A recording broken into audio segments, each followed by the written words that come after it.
Host, over to you.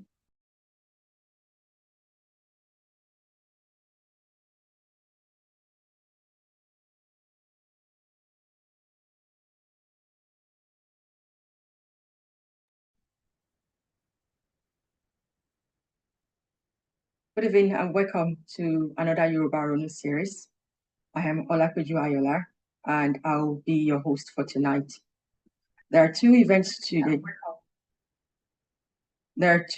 today and this week that I would like to celebrate and honor. We have a new king in Yoruba land. Mo kí Ọba wa tuntun, Olúbàdàn of Ibadan, Bàbá wa Ọba Rashidi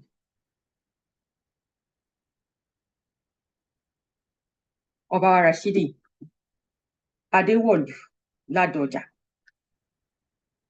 Adé apẹ́ lórí, bàtà apẹ́ lẹ́sẹ̀, irùpẹ̀rẹ̀ á máa pọ̀ sí i. Àwọn Yorùbá, ẹ̀yin àgbà Yorùbá lè máa ń sọ pé orúkọ á máa ròyìn. Orúkọ yín ròyìn o, Ọba Adéwọ̀lú. Mo kí yín kábíyèsí, ìgbà yín á tù wá lára. Mo kórí adé o, kábíyèsí o. To the other event, this week, on the 23rd of September, it marks 139 years when key Yoruba leaders met in the Mesile for peace talk. And this focal moment birthed the spirit of reconciliation and unity of the Yoruba race. The Yoruba people, we've lived in peace, in love, in kindness, and reconciliation ever since. The Europeans were very, very disunited at some point in their era. They fought mercilessly against each other. They went to World War I. They even did a part to World War II. And they eventually reconciled, rebuilt their cities, and forged on their civilization. It is time now for Yoruba to also do the same, in unity, in love, in strength, in kindness, to forge on Yoruba civilization. It is time that our leaders and our elders, they start to think about Yoruba progression into urbanization, where we need to stamp our pace-setter greatness. We need to stamp this across all fields, from research to technology and sciences, to farming and manufacturing, to arts, and also historical research. We urge them to think about our unity, to think about our preservation, and to also think about getting the youth to transition into leadership role for the protection and the progression of Yoruba land. I would also like to urge all Yoruba people that we should remember that in unity, we can achieve greater heights. We are great as we are already, but in order for us to reach the great heights that our ancestors have passed, and for us to surpass this greatness that they put in us, we need to work together as one. We need to unite. We need to set aside our differences. We need to work on those differences as well, and learn to work on our weaknesses and match our weaknesses with our strengths so that we can forge on our civilization, just like the Europeans did. Now to the session tonight. Ibadan is a great set of has a great set of highs and lows, and I've learned a lot from their greatness. I've learned from their flaws. I've learned from their vision, and most importantly, the vision of them protecting Yoruba Eastern Axis, which is a side that has brought about some groups who have become intrusive on our land. And this is one of the things that we Yoruba, we need to focus on. In today's history, we need to learn from Ibadan's greatness, and we need to also learn from its flaws, because there's no nation or there are no people that do not have their highs and their lows. And we Yoruba, we've had our beautiful moments, we've had our not so beautiful moments, and every subgroup of Yoruba land also have this moment. So from this episodes, this Ethnogenesis episode we're going to be having for the next few weeks, we want to learn about Yoruba, our evolution through subgroups, and how we forged on through all sorts of challenges we've faced. Yoruba race has faced a lot of challenges. We've faced slavery, we've faced colonization, we've faced military rule, we faced so many things some didn't think we'll make it out of, but we did, because we are a thriving race. Yoruba race is an inevitable race. We are here to stay, and we're going to be here for many, many, many million years. We're going to be here till the entire world ends. That is how long Yoruba is going to be here, till the whole universe completely ends. Yoruba is here to stay. So I'm going to now mention my co-hosts, who are normally here with me every Saturday night, and that will be Madam Ajoke Ade, who will be moderating the Q&A. Mr. Jolomi will be handling the space, as well as the calls that you make today on WhatsApp. And we have Madam Ajoke, who is moderating behind the scene. Then I would like to introduce you to Mr. Montero, who will also be joining Madam Ajoke Ade in moderating. And finally, I would like to introduce you to our speaker, the president of TYF Worldwide, Are Bolariwa Oladimeji. Are, are you ready tonight for a superb lecture?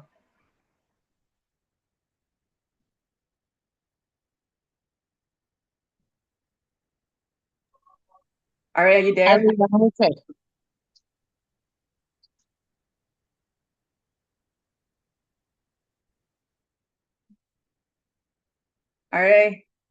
can you hear me? Are you there? Oh, I'm so sorry I muted myself. Maybe I'm too joyous. Good day, everyone. Everywhere you're listening to me. Today is going to be a wonderful, wonderful conversation, as we are going to be talking about the Republican Empire system of the Ibadan people. This is very personal to me. Firstly, I want to greet the entire team behind this production, because without them, I can never be here. I don't want to start mentioning names, from the wonderful hosts, the moderators, those on Facebook, those on TikTok, everywhere. I really want to say thank you so much. Those in the post-production crew, I really want to say thank you so much. May Olodumare continue to bless you. Today I will be discussing Ibadan. I'm an indigene of Ibadan. I'm an Oyo man, and I'm so grateful to Almighty God for me witnessing another coronation of another Olubadan of Ibadan. 200 years ago, some group of warriors fleeing from the onslaught of the Oyo Empire, from the onslaught due to the collapse of the Oyo Empire, did the unthinkable. They created a republican system that never existed within sub-Saharan Africa and within Yoruba land. And 200 years ago, they fought wars. They really fought wars, sacrificed their lives in order to ensure that this empire succeeds, this republic succeeds, and it succeeded. It has been tested and tried from post Oyo era in the 19th century, the colonial era, and the post-colonial era, and it is still standing. So we are going to be discussing it. And we are going to be discussing it from the position of geopolitics. And I love to talk about geopolitics a lot. Because when we talk about geopolitics, it makes us understand context. It makes us understand how we can juxtapose the past with the present, and so that we can be able to predict the future. Ibadan is the largest city in West Africa in terms of landmass. And it was the successor state to the Oyo Empire. I'm going to be giving a brief history, like a general overview. How did we get to Ibadan in the first place? And I'll be begging each and every one of us listening to me tonight that please, this is an intellectual conversation. This conversation, we can no longer shy away from it. Because the Yoruba people were at a very important crossroad, especially within the polity of Nigeria, where we now have state creation, And we now have a little bit of different ethnicities coming into our midst and trying to influence our reality from within, which can destroy pan-Yorubanism or Pax Yorubana. So we need to be very, very careful. I've seen many people trying to create identity called Lagosian. Some people are trying to create another identity called Ilorite. Some people are trying to create another identity called Obomoshomite. Some people are trying to create another identity called Ibadanite. No? And some people, when you even say which subgroup of the Yoruba people do you belong to, it's very funny to see people saying my subgrouping is Ilubu, or my subgrouping is Ibadan, my subgrouping is Ogbomoso, my subgrouping is Ede. And this is not a matter of, we're not talking about illiterates here. These are people in their 40s and 50s, and they do not actually understand the groupings of the Yoruba people. So what we now have is that we don't even have the issue of tribalism within the Yoruba people race again. We now even have chronic clannishness, because what we're supposed to refer to as city states, city identity, empire identity has now been categorized as a grouping. And many people are doing this. Some people are doing it innocently, while some people are doing it for supremacist reasons, for political reasons. So we are going to talk about it tonight. And I'll briefly talk about the Oyo Empire. I'll talk about Ife. Now, there is one thing that is constant.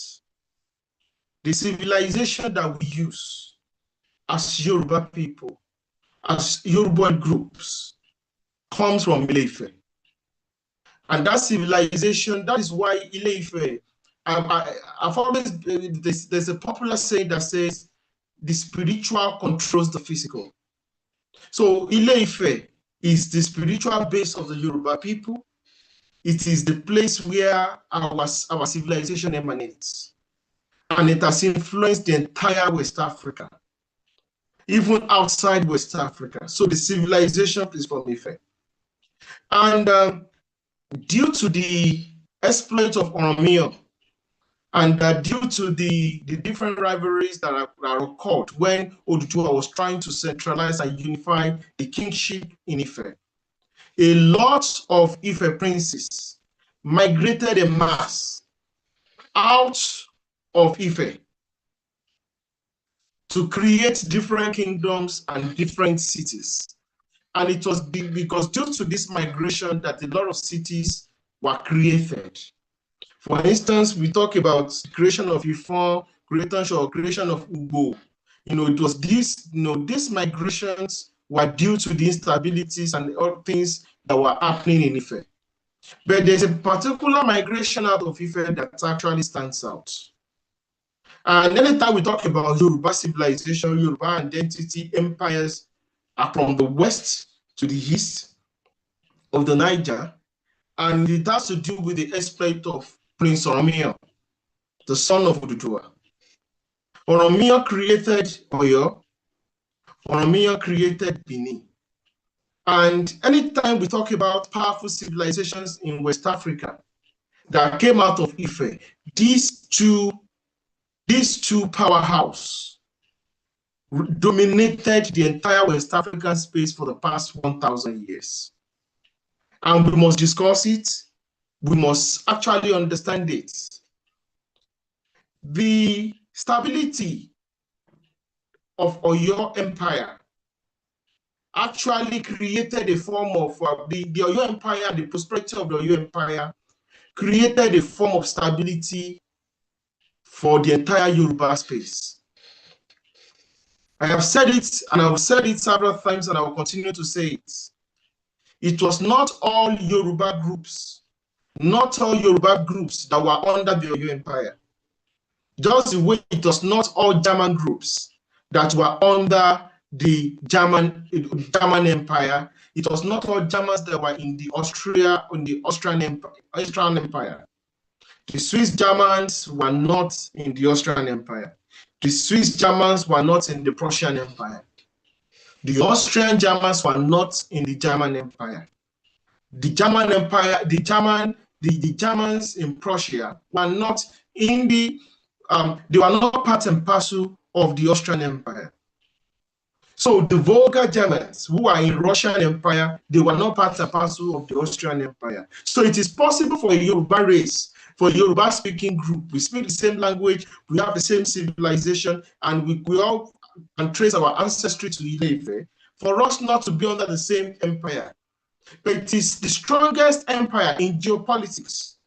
These strong empires actually determines the political landscape that affects that group or that people. I'll also give another example. It was not all Turkic people that were in the Ottoman Empire.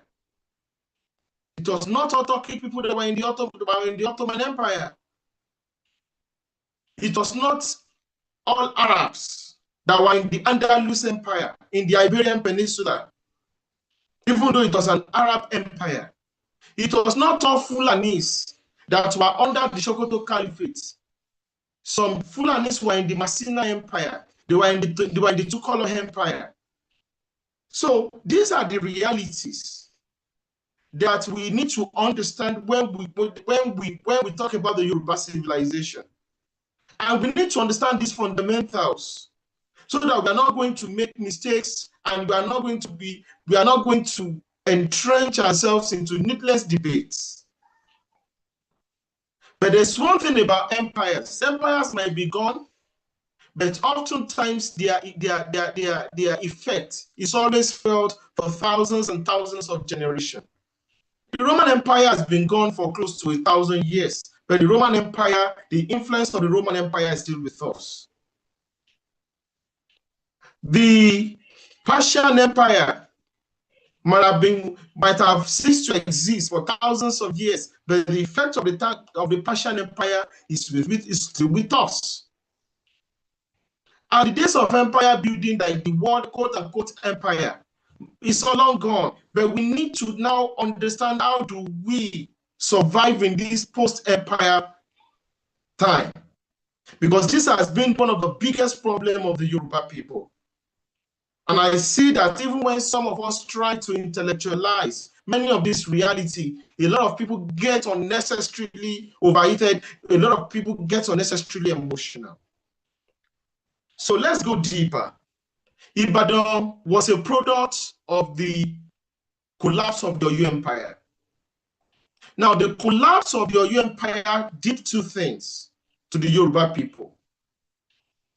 It led to the creation of many city-states, and it led to the destruction of many city-states. Those two things happened. New cities were built, and old cities were destroyed. And this destruction of the Oyo Empire recreated the balance of power that we currently have in Yoruba land. The current problem we have in Yoruba land, as regards to the tensions, as regards to the disagreements, as regards to the fights, as regards to the everything that is happening in Yoruba land, was due to the collapse of the Oyo Empire. Now, what is the Oyo Empire? The Oyo Empire, as I said, was created by Prince Oramio, who was accompanied by several princes and aristocrats from Ife. And it was located along the banks of River Niger in the northern parts of Yoruba land. Now, we need to understand something. Oyo was a multi-ethnic, multi-tribal empire. Oyo was a cosmopolitan empire. It was forged through war. It was an identity. The custom, the language was forged through social engineering, through war. Even though the civilization was brought from Ife. So this is the reality of Oyo. And we also need to understand some fundamentals. Oyo was not a monolithic empire. So when we start understanding that the term the Oyo was not a monolithic empire, we are going to understand that it is very possible for us to have people now that have Nupe ancestry, Fulani ancestry, Bariba ancestry, that now claim to be Yoruba, and they are Yorubas. And I'm going to give a global example of this kind of a situation. There are many people, there are many Germans, especially in Eastern Germany and in Austria, who have Slavic origin. Because they have Slavic origin, that does not mean they are not Germans. So it is very easy for this. Also, you also go to Eastern Germany. There are many Germans with Slavic origin. In fact, Berlin, the capital of Germany, that popular capital of Germany, used to belong to the Slavs. The indigenous Slavic people there were Germanized. It was called the Germanification agenda. Assimilation happens all over the world, within groups and across different groups. That is why it's necessary for us to understand when some people are talking about melting pot, what are you melting into? Are they melting into you, or you are melting into them? Why is it that all of a sudden some people are promoting the melting pot culture? These are rhetoric that has always been used in empire building situations. So we need to understand the current situation so that we can understand where we're going. So Ibadan was a product of the Oyo Empire. So I've been able to tell you the ethnic composition of the Oyo people. The Oyo people, there were a lot of Egba people there, Igomina people there, Ekiti, even Ijesha. And we have the real Oyo, we have Bariba, we have Nupe. That's what after many years of living in Oyo, they also became Yorubas. I've cited this example that a good example is the Shawo Ogumosho, who was a Bariba warlord, and because of his loyalty to the Alaafin of Oyo, became a powerful stakeholder within the Yoruba Commonwealth. That is how progressive the Yoruba civilization is. So we need to understand that. And you need to understand also some fundamental things. And I'm also going to go further. If you look at the Yoruba people of Ogorimagongo, it is very easy for them to have mixture with the Ebira people. You look at the Yoruba people in Share, in Kwara State, it is very easy for them. We say, okay, some of them might have some Nupe ancestry. You go to Ibarapa, it is very, of course, Tapa, the Nupe people were part of the primordial settlement, primordial settlers that created the Ibarapa, the Ibarapa identity. So that's why we even have Oriki. And many of you listening to me, you listen to your Oriki, you are going to be hearing Tapa, like being great as Tapa or Hausa. These are normal things. So this was what Oyo created. And if you are proud of Yoruba people, it's 100 million, 200 million people. You cannot now come in 2025 and be insulting the Oyo people. You cannot be coming on social media when you want to ban that Oyo State is bigger than the entire Southeast. How did you get those lands? It was through the brute, through the military power and hegemony of Oyo. That's how you got those lands. How are you able to secure your territory into Togo? Because we need to understand the role each Yoruba group played in the preservation of the Yoruba race. If we really want to really be happy, if we are going to be happy, if we are going to be sincere, we need to thank the Akoko people for expanding the Yoruba civilization into Ogorimagongo, because it was the Akoko Bangiri people that ensured that the Ogorimagongo today in Kogi Central is a Yoruba local government. 300, 400 years ago, they fought for those lands and took those lands for the Yoruba race. It was not true peace, because that was the period of might is right. So we need to understand that we must never make any apologies for what happened to our ancestors did in the future. Nobody must make us feel so sad. Why should you feel as an Ibadan? Why should anybody make an Ibadan man or woman feel so sad because of what his ancestors did and achieved?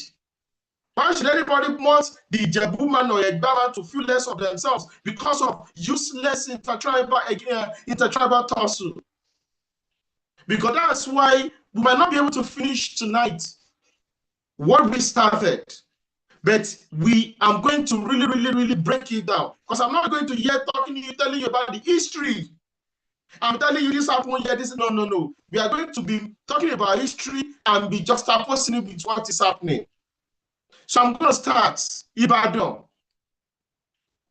was the area called Ibadan, means at very close to the savannah.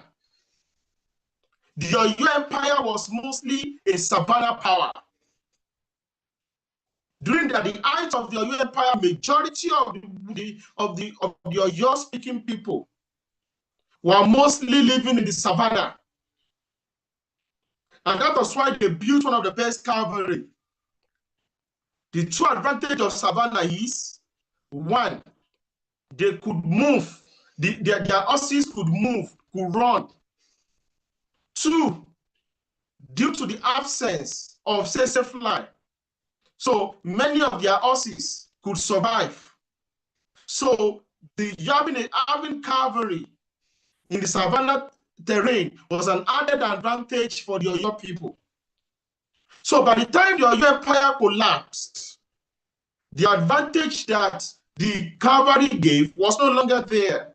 It became free for all. So what happened? Because what happened was the Ilorins, who were also trying to become the successor states of the Oyo Empire, they had the advantage of the cavalry because they pledged their allegiance to Gwandu, and Gwandu was supplying them with horses, war horses, was supplying them with skilled cavalrymen, horse riders. So what majority of the Oyo generals were refugees. They couldn't stand a chance. Many of them had to run down and went to survive ran down into the rainforests. So what happened when they came into the rainforests? It led to the dislocation of many already settled Yoruba groups, like the Egba people, like the Jefu people, even in Ife, in the case of Modakeke. So that was the situation that we found ourselves. So we also need to understand that we must understand that we need to understand the reason why many of these refugees preferred to stay within the Oyo Empire. They preferred to stay within the Oyo Empire because the Oyo Empire gave them the ability to survive. But why they insisted on staying within the tropical region? Because many of them did not have the cavalry anymore, and because they did not have the cavalry anymore,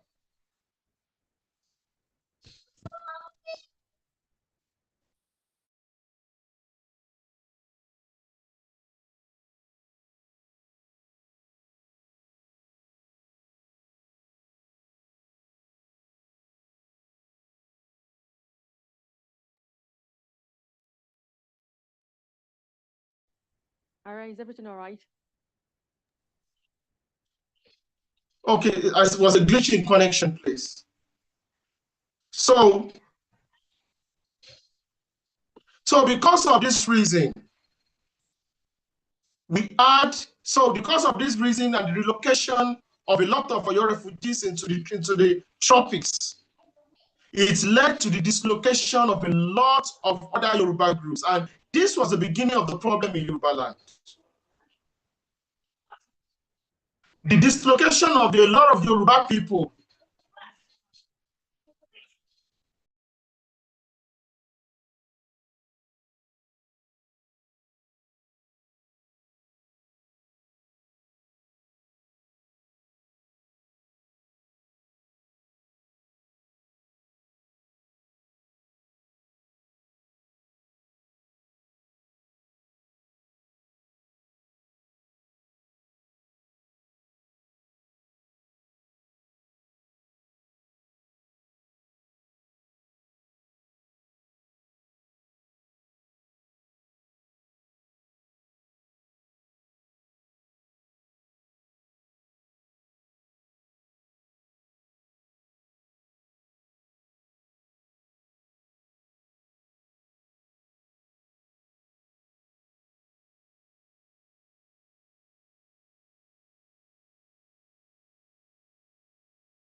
Am I audible now? Yeah. I think there's a glitch in network. So because of the relocation of a lot of our people to the tropics, it has created a lot of tensions and change in demography across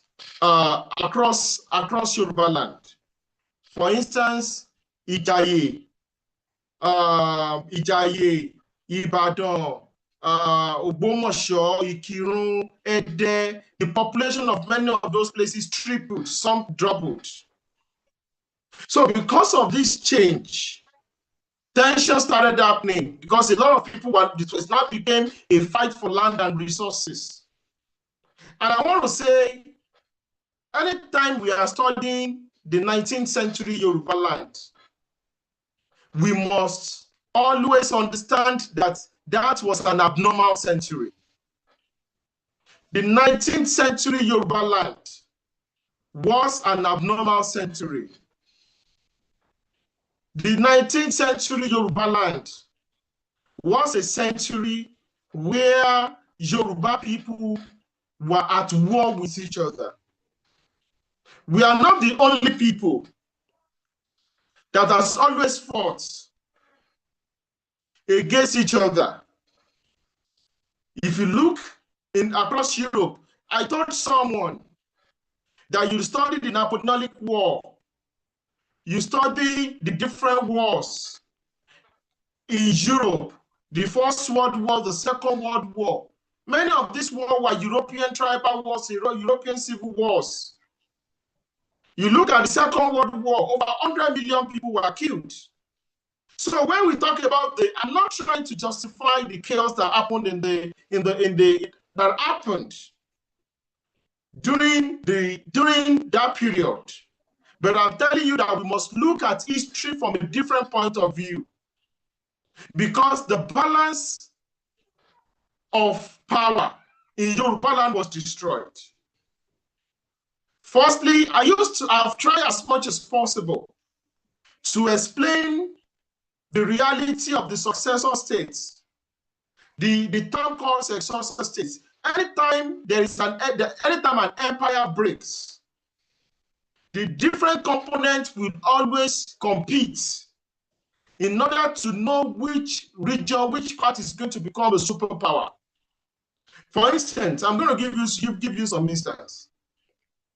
When the British Empire was breaking apart, and different components were trying to find their feet, what America wanted to achieve all its life was to replace Britain as the next superpower, and it achieved it, especially after the Second World War. Another thing also happened. You also look at the balkanization of the USSR. After the USSR was balkanized, it was Russia that took it upon itself to become the successor states, that they were going to replace Russia and replace USSR as the strongest successor states. So that's why you see the current war between Ukraine and Russia. When I see the current war between Ukraine and Russia, I see it as a form of a civil war between two powerful Eastern European countries, Slavic countries, fighting about who is going to become the superpower in that Black Sea corridor. So after the fall of the Oyo Empire, former Oyo colonies went to war against themselves. Daume went to war, and they were also trying to become the new power base. If you observe, what Daume wanted to do was to annex the entire Western corridor, which used to belong to the Oyo Empire before. And thankfully, the Egba people were up to the task to defend that western flank after the demise of Kurumi Adonakakanfo of Ijaye. If you also observe, that was exactly what Ilorin was also doing. Ilorin was also trying. In fact, let me explain the case of Ilorin so that people can understand.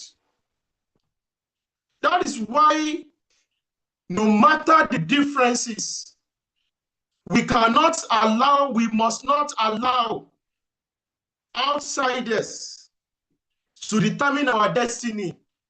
In fact, it is an absolute blunder for anybody to sit in Ekiti and say what is happening in Lagos is none of your business.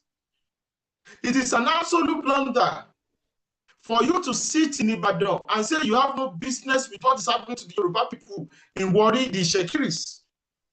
You must understand these fundamentals, that an injury to one is an injury to all. I have seen many people saying the fall of Oyo Empire was an Oyo problem, not the problem of the entire Yoruba people. Without the fall of the Oyo Empire, we will never have the Kiriji War. Without the fall of the Oyo Empire, we will never have the creation of Ibadan. We won't even have cities called like Bongo. We won't have Ijaye. We won't have these bad bloods that has now engulfed the Yoruba people and tearing us apart. The order would have been maintained.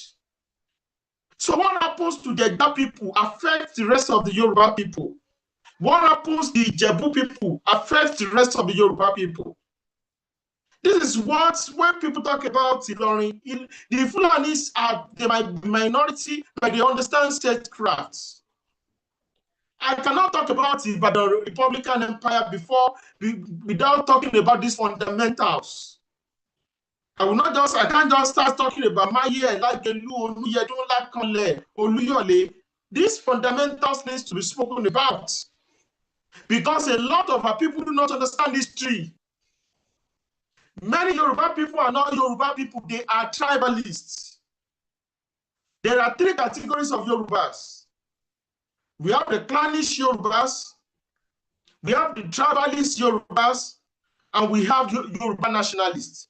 I can tell you, most people who come around and say, oh, they are Yoruba intellectuals, 95% of them are tribalists or clannish people. What do I mean by clannishness? Within the Oyo block, Oyo speaking block, whether in Osun or Kwara, or some of them, they believe they are Ede first. Many of them are Odiomu first. They will not think twice before killing their fellow Oyos from Ikiru.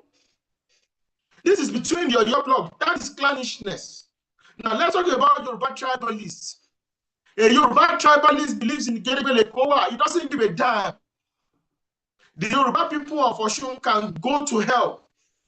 The Yoruba people of Kwara, they can get eradicated by bandits. He does not care. That's a Yoruba tribalist. A Yoruba tribalist will not think twice before openly cursing another Yoruba group at any slight instance. And when you tell them, they are going to tell you that they are making sense. This is wicked. It is self-hatred is not going to lead us to anywhere. So you have to understand that for us to move into the future, clannishness and tribalism amongst ourselves as Yoruba people need to be destroyed. It was clannishness that the minority Fulanis used in Ilorin against the Yoruba people. And because of the fight for power amongst the different Oyo generals, the destruction of Oyo was self-induced. It was fight for power amongst the different Oyo generals. And a race that continues on this, we were lucky. Not every people survived. Not every race could have survived the 19th century that we survived. The Circassians did not survive the onslaught by the Russian Empire against them in that same century. So we were lucky. Because when you say, oh, Oyo the problem, but what about the problem, the refugee crisis that created that war, slavery, and millions of our people went to war, millions of our people were destroyed. So we need to understand that the genesis of the problem of the 19th century was the collapse of Oyo and the brutal struggle by the city-states that they want to replace Oyo. I told you that Ome was trying to do that. Even Egba also tried. The Nupe kingdoms are also trying it. And Ilorin believed that it is going to be, it must turn the entire, in fact, when Alimi died and Abdul Salam took over, the task Abdul Salam was given was that it must turn the entire Yoruba land and bring it and replace the Yoruba civilization, the Oduduwa civilization, and replace it with puritanical ultra-Sunni Islam that is dictated by the Fulanis. So this is not a matter where we are bashing the Fulanis, but this was exactly what happened.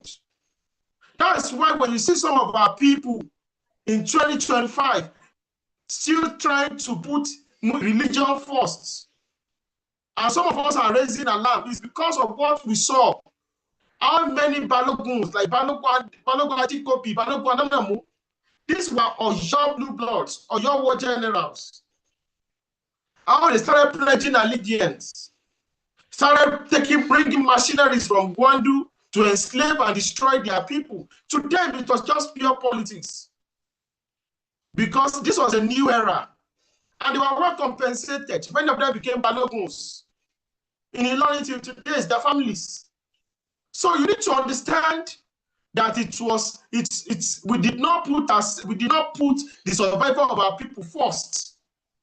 We did not put the survival of the Yoruba race first. When you see a lot of Yoruba bots that we call Yoruba bots, there's something that is very synonymous with all of them, especially those of them that are in politics. Their political career is more important than the survival of the Yoruba race. Their political climbing, social climbing, it is more important to them than the survival of the Yoruba people. So this is the orientation that is started, the orientation that of the majority Yoruba of Ilorin that saw nothing wrong in the destruction of the organic Yoruba civilization and replacing it with an Islamic civilization. They saw nothing wrong with it. We've seen with us, well, that's the same reality you are seeing in Lagos. That's the same reality you are seeing amongst our political elites. It is a decadence. The Ilorin phenomenon is across Yoruba land, amongst the poor, amongst the rich, amongst the middle class. So it was this phenomenon that started spreading across Yoruba land. And a lot of Yoruba Muslims, a lot of Yoruba people that wanted to also get rich quick, because they were saying, oh, Oyo Empire is gone, we are going to give you a new system of government that you are going to use, that is going to make you, that's going to give you order. And they went in, and many of them went to Ilorin, and they enrolled in the army. Even though many people also left, because a lot of people were like, they're not going to sit and watch a minority Fulani dictating for them in their ancestral home base. And that was how it started. And that was why I said the 1840 war between Ibadan and Ilorin was between two Yoruba armies, because Ilorin is Yoruba land. And many of the Igbomido princes, many of the Oyo enclaves that were in that northern axis, they pledged allegiance to Ilorin. And many of them, they joined the Ilorin forces. And many of them were free. Like many of them were given a form of, they became vassals to the Ilorin Emirates.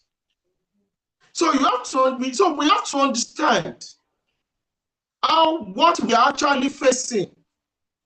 Because many people think, oh, the problem of the 19th century, fall of the Oyo Empire, the problem between Aole and Afoja, yeah. But the problem of the 19th century was the Ilorin problem. Until today, due to the overzealousness of young elements and people that are not conversant with history. They do not understand the Ilorin problem. They do still not, if you don't understand the problem, you will not be able to solve it. Because we don't understand the problem, we kept on creating more problems. So how do we proceed with this? So I will now go back. So ethnogenesis is the process of the creation of an ethnicity. So I have told you how Ilorin came to be. Ilorin is a Yoruba city-state. The way Ilorin is built is very similar to Ibadan. There are 4 Baloguns, different Baloguns. Balogun Ajikobi, Balogun Gambari, Balogun Fulani. Those are the Baloguns. And they now have there's a head, a permanent head. And that was how the Fulanis, I said, they are very, very smart with statecraft. Adimi made his son the permanent head. He said, this is a spiritual leadership and everything. That's why anybody, you cannot, the control of your political leadership, the control of your spiritual leadership, the control of your economic power, the control of your military power is extremely crucial. You don't leave anything that pertains to your existence in the hands of another ethnicity. This is what superpowers understand. I'm going to give you another example, as regards to the control of spirituality. When the British Empire wanted to become an empire and break free from the Holy Roman Empire, they did one thing. What did they do? They broke away from the Catholic Church and went to go and create their own spirituality. It was the breakage from the Catholic Church that created Anglican, which is the Church of England. It was that Church of England that they used to penetrate and go and to be able to build their empire into what it is in the 21st century. So we need to understand these fundamentals. We need to understand this reality that about the empire system. We need to understand that this was where the British got it right before they became a superpower. This was what the Ilorin, the minority Fulani settlers in Ilorin understood. If some people, if they don't get the political power, some people are targeting the spiritual leadership. This was what Azikwe also understood. Azikwe was targeting the political leadership of the Yoruba people because he saw what was happening in Yoruba land. He still saw that a lot of our political leaders in the First Republic were still fighting petty and useless wars. Ibadan was still fighting Ijebu. The Saros elitists believes that they are born to rule and subjugate the entire Yoruba people. Those that were blue bloods, I mean princes, believe that the best education, the best life, the best things should be for them alone, not for the common masses. And they hated Awolowo for it. That Awolowo, the son of a nobody, is trying to give free education, so that the son of a driver will be equal to the son, will be equal to the son of will be equal to the son of a lawyer. So these were the issues that we still have till today. Aristocracy, elitism, classism, feudalism, tribalism, clannishness is still what dictates the Yoruba society of 2025. Did we learn anything from the 19th century? We learned nothing. And like I said, Ibadan was created as a product, but firstly, it was an Egba settlement. Igbo Ipara. From there, a lot of people started settling. The first person that actually brought order to that settlement was Lagelu. And that area was called Awota.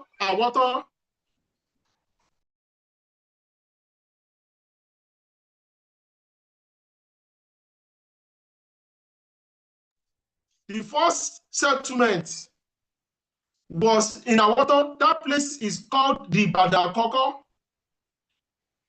which is described as the source and all of the source of the Yoruba people, or of the Ibadan people, of the Ibadan city. So it is the third Ibadan that actually survived. But I'm not going to go into what destroyed the first Ibadan, what destroyed the second Ibadan. Some different accounts, some people said Oshago, but I'm going to focus on the third one.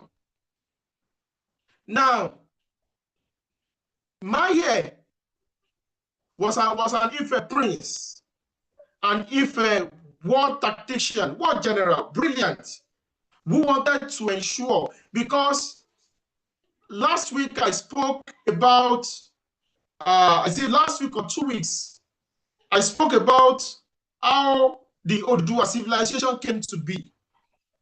The Oduduwa civilization, civilization was not a civilization built on diplomacy. That monarchy system has been what has always given the Yoruba people stability and prosperity. So for anybody to say we don't want to use the monarchy system, the decentralized monarchy system that everybody took out of Ile-Ife, was an anomaly. And there was a war between the monarchies and the republicans in Ibadan. Now, I also want to chip this in. One of the reasons why a lot of Yoruba people went to join the Ilorin forces was because they felt that the Oyo Empire system, that monarchy system of governance, was outdated and they needed something. It was not different from what you have in the Bolshevik Bolshevik Revolution. I'm not trying to insult Muslims here, but I can tell you one thing is very, very certain. What is very certain is that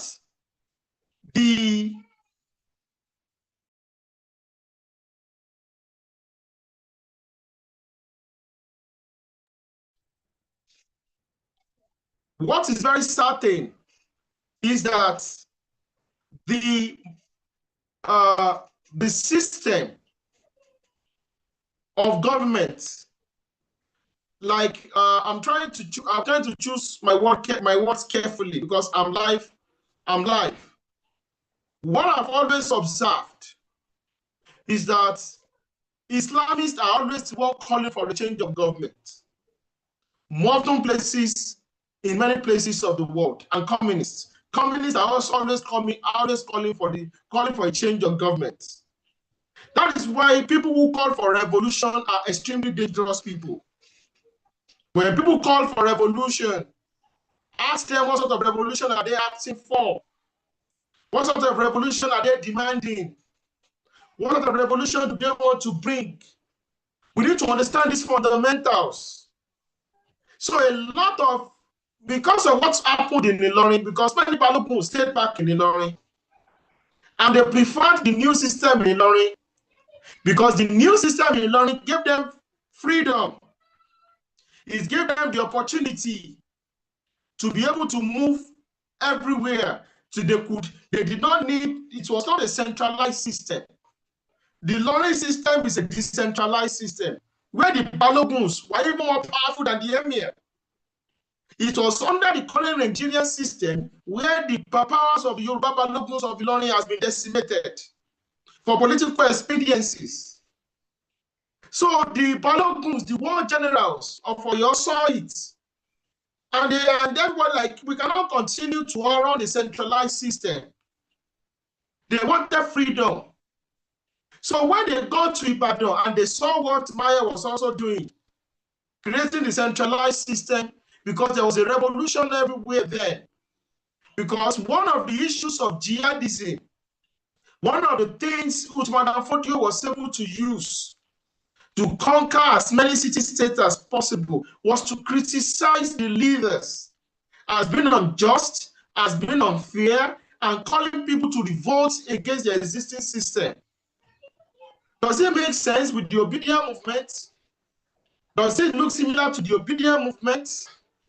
And when you start asking a question, torí Yorùbá sọ pé ẹni tó bá máa dáṣọ fún ni tọrùn ẹ̀ lákọ́kọ́ máa rò wò. You are asking us to kill our leaders. You are asking us to destroy and decimate our leadership. Why, what about your own leaders? Where are you coming from? Is it better than where we are coming from? Where is it better? Is it better than where you are coming from? What we have? Is it not better than where you are coming from? It's the same technique, it's the same system. That is why this kind of conversation is extremely important. This is the introductory session where we are going to understand our Republican system, the sentiments. Why you are going to see a lot of Yoruba people. You start asking a question. Yoruba ni now, pay allegiance in Gwandu. Yoruba ni now, pay allegiance in Sokoto. You need to understand these fundamentals and why a lot of things happened and why a lot of our Yoruba people, why the Yoruba people is what it is and why Ibadan did what it is, what it did. So because there was a kind of a campaign against that centralized monarchy system, a civil war ensued between the Maya bloc, and the between the Maya bloc and the Oluyedun-led bloc. So it is also very wrong for anybody to say, oh, Ilorin is not Yoruba land. The third Baale, the third Olubad of Ibadan was a Kakanfo, and his name was Oluyedun, and he was the direct son of Ilorin, of Afoja, when he escaped from Ilorin. So Ilorin, Yorubas are also stakeholders in Ibadan as it is. So this way you understand this worldview of the Yoruba of Ibadan. You start understanding where many of us are coming from. And when we try to explain it in a way that many people will understand Ibadan for what it is. So that civil war between Ibadan, between the Oyo bloc and the Ife bloc led by Baye, that war was called Danam War. It was that where the Ibadan people became the winning, before the Oyo bloc won that war. And the Oyo bloc won that war with the help of Kurumi from Ijaye, who helped them, because the Maya group from the Ife bloc were more armed, they were more organized than the Oyo bloc. It was the aftermath of that war that turned Ibadan into a republican system. And this was why a lot of refugees from Egba, people that were anti-monarchists, a lot of people like Ogedengbe and other young Ijesha warriors left Ilesha because they were tired of how our Boko chiefs, the Owa of Ijesha, was maltreating them and stealing them from growing. It was that decentralized system where a lot of people came into Ibadan, and Ibadan started growing because they could go for rates, they could grow, they could keep their rates, they could farm. They don't need to give 50% of their farm produce to the king. They found freedom they never had before. And this was the beginning of the part of the republican system never seen in the history of the Yoruba people. I'm going to stop here. It's 1 hour is on dot, and hopefully we are going to be able to continue next week. Thank you.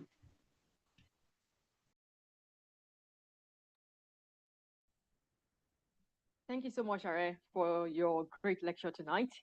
I want our listeners, our viewers, I want you to call in to our number, 901 057 5121. So please call in and we'll be able to take your calls. Mr. Jolomi will be taking your calls. So I'm going to hand over now to Madam Ajoke Ade. Thank you so much for tuning in.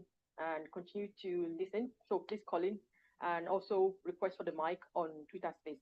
Madam Ajoke Ade, you can take the stage now. Thank you.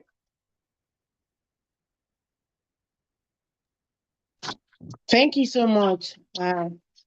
Eshe, like always. Omo Yoruba, I appreciate you. Thank you so much. Eshe, really, Enjiwa, a lot of Yoruba artists soon. And we really need it. Thank you so much. That's a wonderful, a powerful section for us. So do we have anybody on the stage that wants to contribute?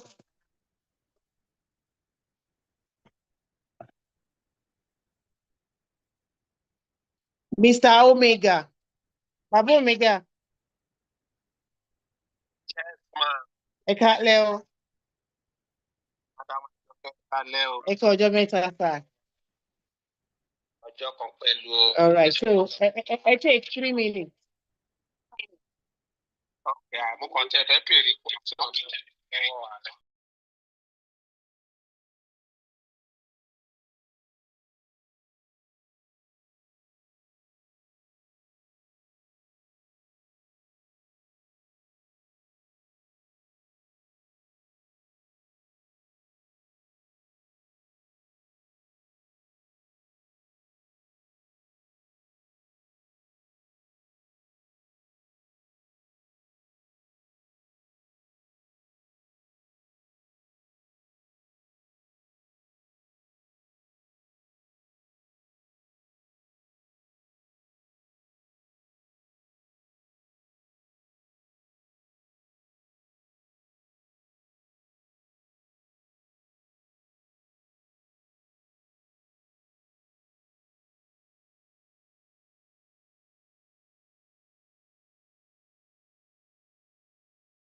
All right, are you there? I didn't hear the question at all. You couldn't hear it from Okay, there. Baba Omega, I want to say, is it possible for somebody to be a Yoruba nationalist at the same time a Yoruba tribalist? And if it's something good? It's impossible. It's impossible. Because if you are a tribalist, you are surely going to set ablaze the entire Yoruba, the entire Yoruba, the entire Yoruba Commonwealth. Let me try and explain what I mean. Chief Obafemi Awolowo was not a tribalist, and he was not clannish.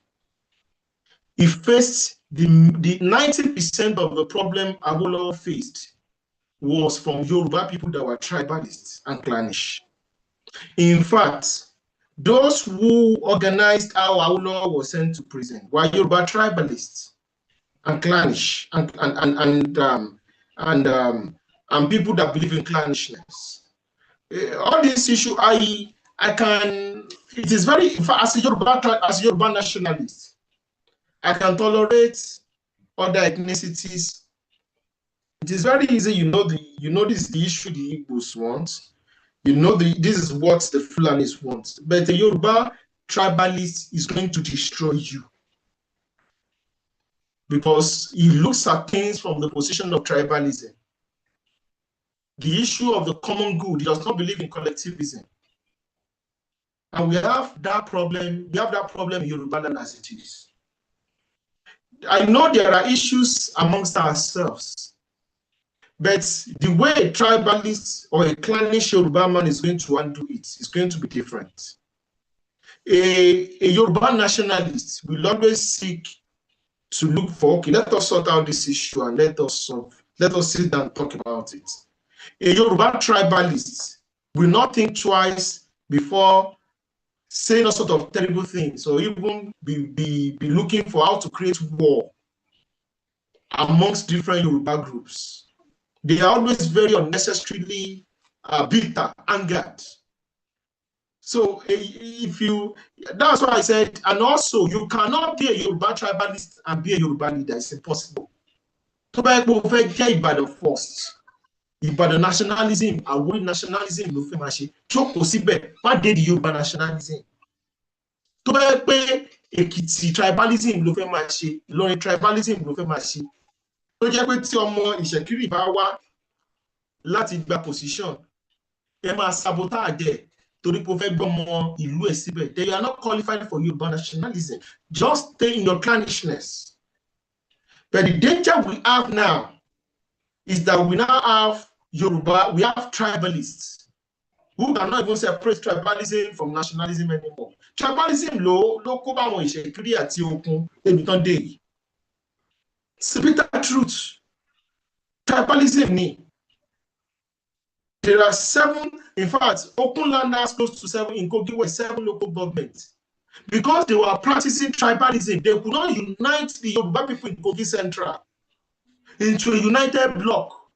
Meanwhile, Ebira people in Kogi Central, they are united with the Ebira people in Kogi West, in Kogi East. But the Yoruba people in Kogi West cannot unite the Yoruba people in Kogi Central. You know why? They are Okun first. Meanwhile, àwọn Yoruba tó wà ní Kogi Central, Àkókò ni wọ́n. Nígbà tí a bá lọ ṣe Okun Development Association lẹ́ ṣe, Okun Summit lẹ́ ṣe, ṣe Yoruba Summit. You are not complaining that the Ogorimagongo people, Akoko people are not joining you. Why should they join you? Kí ló dé tí wọ́n join ní? Wọ́n lè join yín. Because you are clannish. You are clannish, and nobody is going to join because they understand. And it's not about the same thing. And what has now happened? It has led to the political destruction and subjugation of the Yoruba people in Kogi State. Clannishness destroys. It can only take you far. It cannot give you the end products.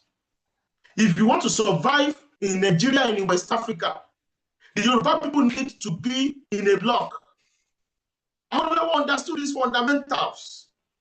The same thing also, you cannot. Kí ló ṣẹlẹ̀ nígbà tí àwọn Britain destroy Ẹ̀gbá people ní Àdùbí war. Wọ́n kọ́ isolate Ẹ̀gbá, wọ́n ní pé òkè Ẹ̀gbá lè fáwọn ní problem. They gave Ẹ̀gbá a form of àwọn independence out of the rest of the Yoruba land. What happened?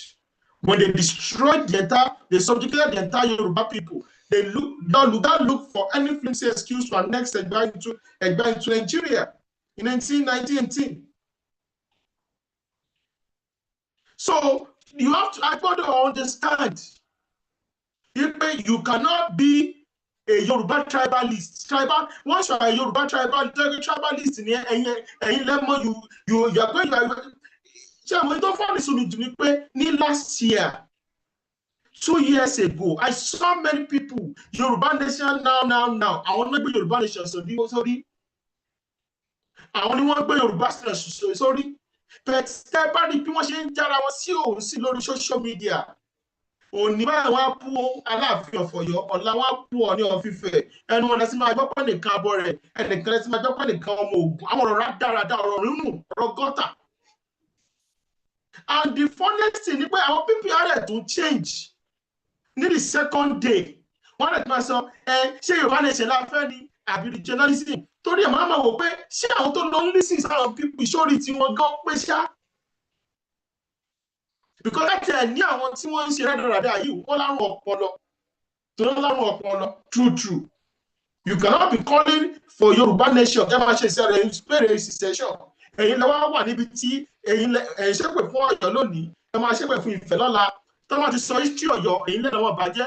Wọ́n sọ history Ifẹ̀, ẹ̀ lọ́wọ́ wọn bàjẹ́. Oríṣiríṣi òbí rẹ̀ lẹ́tí ń jagun. The same people now let's àwọn sọ̀rọ̀ Yoruba nation. It's a mental problem. It's a bigger trap. Sherry. We have to start saying things. That's why we are doing audiovisual. We must not allow insane people to be the spokesperson, mouthpiece of the Yoruba people. Civil war, Yoruba nation, Eritrea or South Sudan. Eritrea fought for over 40 years. lọ́wọ́ Yorùbá láti bọ́ lọ́wọ́ Ethiopia. That country is worse than North Korea as we speak. I don't think the European it's all lies. Ìgbà tí Ireland turned by independence lọ́wọ́ Britain, there was also another civil war between the monarchists and the republicans. Only more explain lẹ́ẹ̀kan. Between the monarchists and the republicans, Maye àti Olúyẹdùn faction, Ifẹ̀ bloc and the Ọ̀yọ́ bloc. Kò dẹ̀ sí ní tó bá ti ta ìjẹ̀ sílẹ̀ jù kò dáa. It doesn't, it's won't end well. Go end well. So I need to understand the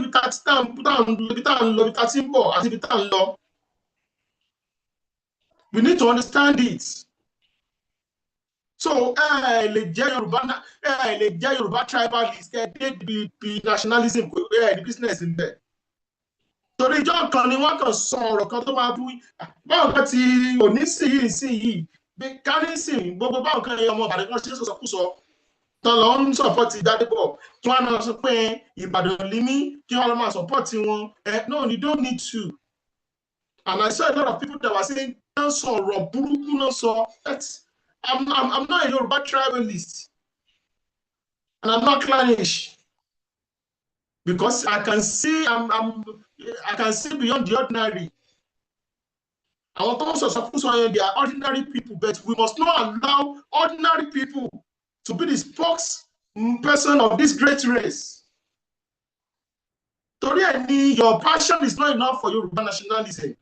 Only passion, face the camera. That is not enough. Do you have the common sense and the temperament to understand what Yoruba people are? Last 19th century, ní ègún sí púpọ̀ tí wà nílẹ̀ Yorùbá. Everybody about Yoruba mi ṣe ń sọ̀rọ̀ gbẹ́mọ̀ pé wàhálà ti wà. And we need to understand that these broken pieces is a broken civilization. Awolowo tried his best to fix it. Ẹ má dá wàhálà lẹ̀. Àwọn kan tiẹ̀ ti bẹ̀rẹ̀ rárá kan sìn. Àwọn Yorùbá làwọn, àwọn kan ò tún fẹ́ làwọn. You are within Nigeria. If you're there, you don't even understand that, okay, how do we stop this? So yeah, you control, your population is 90% of Kwara State. Your population is 40% of Kogi State. Yet, you could not bring your people back into the fold. Even with the national conference, tribalist in Ijebu State, Ibadan State, Ogbomoso State, Okeowo State, Shaki State,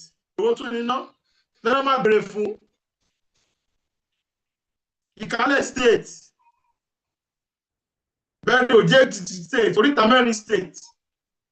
Because they know you are clannish, they know you are tribalist, they know you are selfish. And good is the state here, state here so that our money only dictate us. That's why we are doing all these things. It's an unfortunate situation. But all this conservative, that majority of what don't look for it is a way, it's a social ladder to get to the top. It's a cash out system. The same thing they did in Yoruba Nation movement. So we need to understand the situation of things and how we are going to move forward. Igbo this, Igbo that. Elomi lo ni láti build the social media profile and to be able to become the new stakeholders in Yoruba. The same thing làwọn obedient ti lọ ṣe. Yoruba kankan tó wà ní obedient movement ń sìn àwọn tó lọ ṣe ni so that they will be relevant within Yoruba land. Wọ́n rí as a new system pé opportunity rèé o láti sáré gòkè o.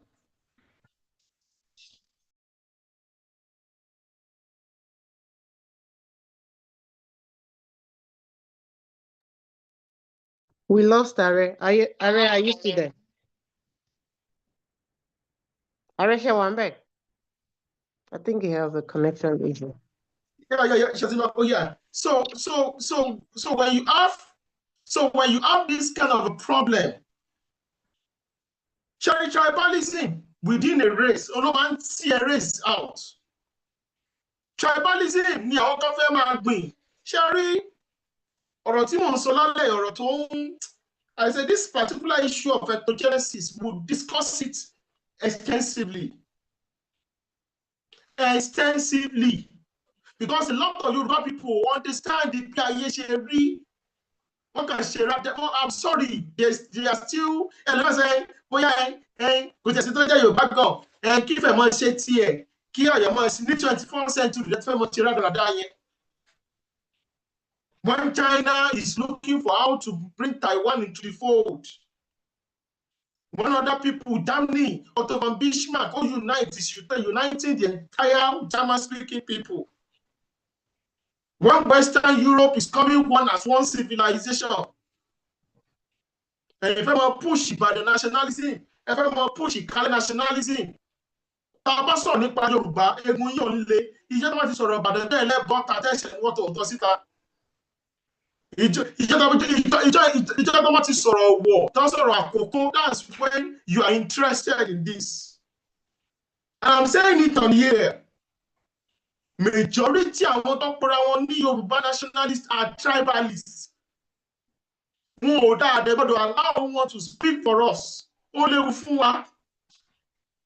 Gbogbo àwọn tẹ́rí social media bloggers ẹ mọ̀ wọ́n tí wọ́n bẹ̀rẹ̀ sí ní dáwọ́ lálẹ́ lórí social media tí wọ́n tẹ́ pé they don't think twice láti bọ́ síta láti sọ pé àwọn Ifẹ̀ yẹn wọ́n bàjẹ́ gan lójú social media àwọn Ọ̀yọ́ yẹn they are traitors. Those people must never be forgiven.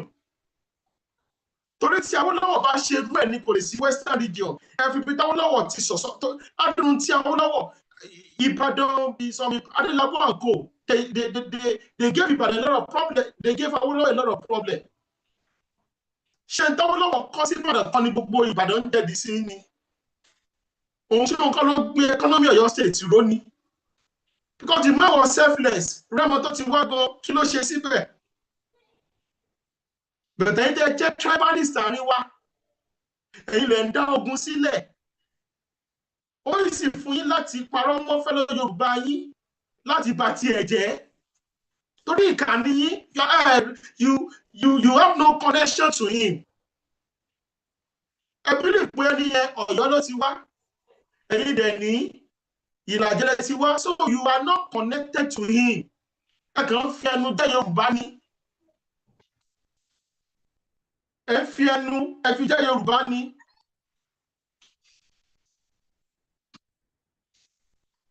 Ẹnu lẹ fi jẹ́ Yorùbá. So we have a big problem on our hands. And we cannot allow this to continue. So ẹ lè sọ̀rọ̀, ẹ lè ní kò máa ó máa tà gan. You cannot. Tẹ́ bá fi tribalist ní Àwórì first lẹ fẹ́ ṣe, Ìjẹ̀bú first lẹ fẹ́ ṣe, pé fún Yorùbá nationalism. Tẹ́ bá márùn ló wà níbẹ̀, we are good to go. Ẹ̀yin tẹ́ fẹ́ ṣe, ó ní aláwọ̀ Ọ̀yọ́ supremacists náà, Ọ̀yọ́ ta supremacists. Ṣé ẹ ní láti understand? Wípé the days of empires are over. There is no empire anymore. Gbogbo empire is imperial majesty. Anyway, I can't load it for political reasons. So it is not supposed to be in a republic. It is not supposed to be in a republic. Where can the imperial majesty in a republic? In a proper republic, we are not supposed to have it. And these are the anomalies within Nigeria. Because Nigeria is trying not to offend some people, and meanwhile it is creating confusion. So in the approach is Pax Yorubana and Yorubanism. You want to have a Pax Yorubana here, very difficult for somebody to say, I want people here, you can't go against you. You will never join them. Impossible. Our people here in Jebu, you will never join them. But a lot of you. Toxicity tó wà nínú yín ó ju ti àwọn tó jẹ ọmọ Kírìjí lọ. Why is that ìdílé Yorùbá rú? How many people knew there was a civil war in Ireland between the Republicans and the monarchists? Nobody talks about it. Because after the one by independence, some people wanted to bring back the old monarchy system in Ireland. The Royal Irish. Royalty. And there was war. Because some people said no. Le kúrò ní oko ẹrú Britain. Tẹ́lẹ̀pẹ́ àmọ́ntí royal ìtàfi royals ìtàfi ṣe fún wa. Káwá lọ bọ́ sínú oko ẹrú another royal feudal lord. That was what happened. Ọlọ́run ràn wá lọ́wọ́. Ẹ ṣé púpọ̀. Ṣé mo dáhùn question yìí?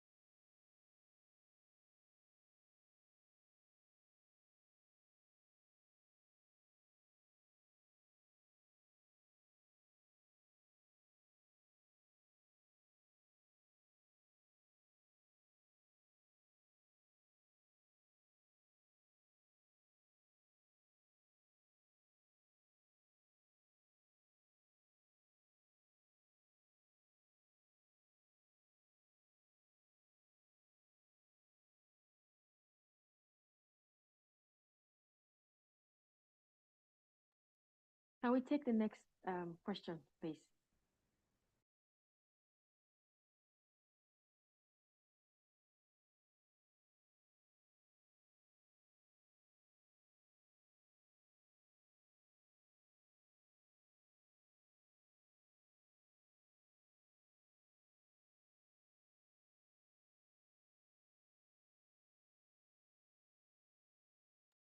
We can't hear you, Ma. We can't hear you.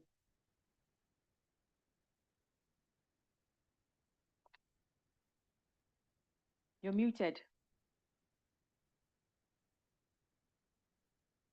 No, Babu Omega, it's fine. Abo question. Are you there?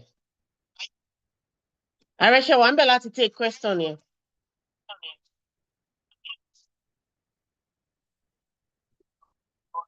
Ben, sir, mo get to be the timbo.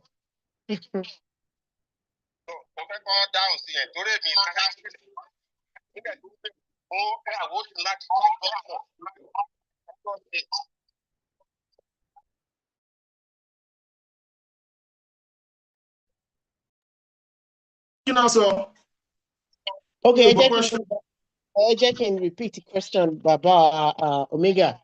Okay, clear. Actually, Ekoni official case study by listen. Okay. Any so okay, governor.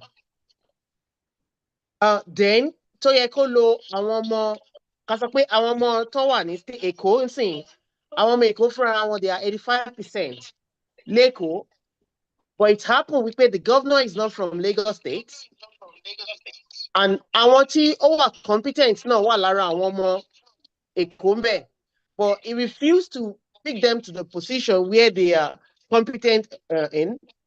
That's a different question here. That's a different ball game entirely. So, for instance, saying Pax Yoruba, that does not mean the Egba people are going to give up their political position or economic space and give it up to the Ijebu people. It doesn't happen anywhere. We are Toripa and She Pax Yoruba. Our need give up. Kawa give up. Our Canyon say Ibadan people. Our Majeki Ibadan people will now give up their political rights. They will not allow people from Ilaje to take over their politics. That's not what we're saying. Oyato. And I have on several occasions often spoken. Sherry or Awori people standing up to the right, it is coming at the needed time. Tipẹ́tipẹ́, òun ni wọ́n ti ń fi Èkó pàtàkì, àwọn ọmọ Èkó náà ti fi bo Àwórì mọ́lẹ̀. Now, I'm so happy that Awori people now are now separating themselves. And they are saying, look, we are Aworis. We are not Eko. Because Awori is beyond Eko. And Awori is in Ogun State. It is not just limited to one state in Nigeria. So we want to have an Awori agenda. And I saw the Obailegunshi at the coronation of Osheni Ibadan.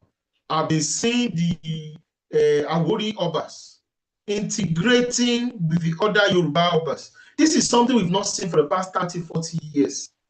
Because of the issue of Eko. Now we are hearing more of Awori. So TYF will support such, because the survival of Awori people in Lagos is as important as the survival of the Yoruba heritage of Lagos. So the indigenous Yoruba people of Lagos State must not be replaced. But check, those in the 19th century. Can I give excuses? No. And if we have any political leader that are not doing the right thing, I'm going to call one out to me. Ṣé bàbá mi ká ṣé n tí mo sọ ṣán láìkẹ́? Madam Ajoke?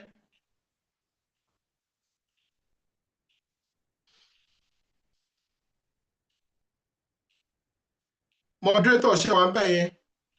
Very much. Baba Wori, ẹ má bínú. Ààrẹ down question yẹn. Baba Wori, I think all was satisfied pẹ̀lú answer yẹn. Ṣé mo right, Baba Omega? One hour was satisfied with the answer. Ẹ ṣé gan, Ààrẹ, thank you so much. Baba Omega, ẹ ṣé gan. Any other follow-up question? We can move to the next.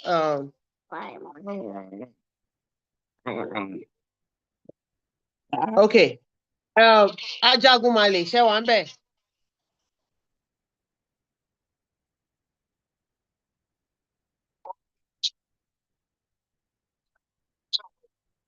Loud and clear, continue.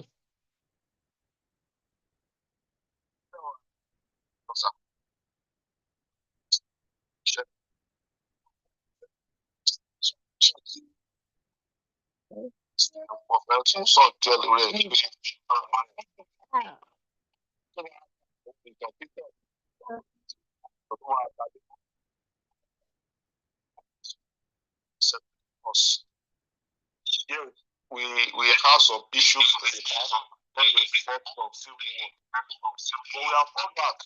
We have prepared ourselves as a what has happened in the past that is not good too.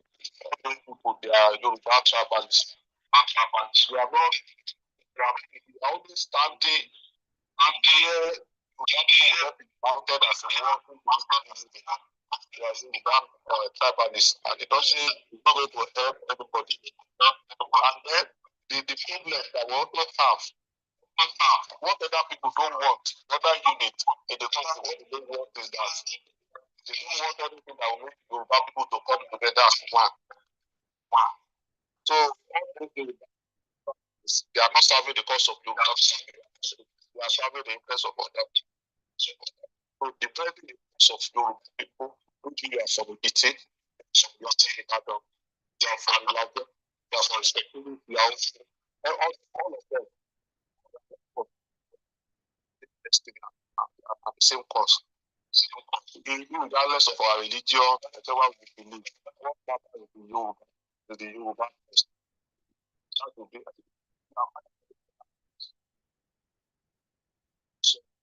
Story don't make sense.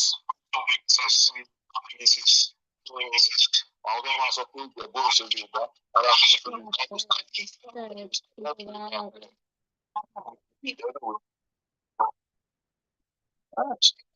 ṣe of the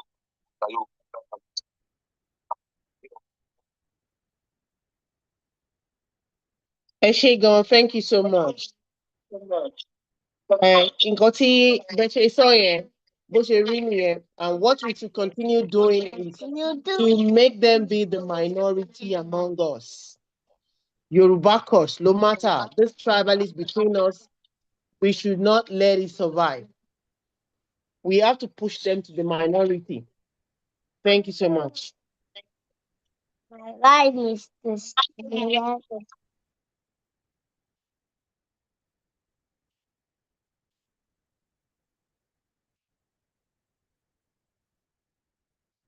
Yeah, do you have anybody? Thank you so much, sir. Do you have any further question? What about internally? Do we have any contribution from the people here on Zoom?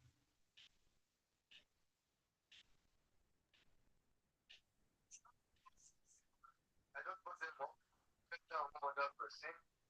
And they can't stay home. I don't know why. Okay, and tell them to drop and return.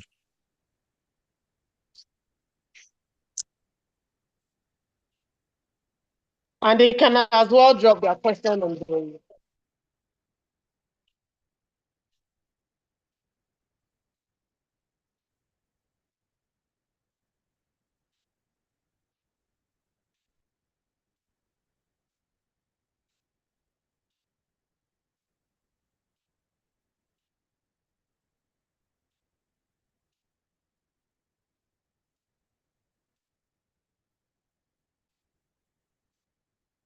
Did they ask any question? That's a question, yes. That's when. Okay, what was the question?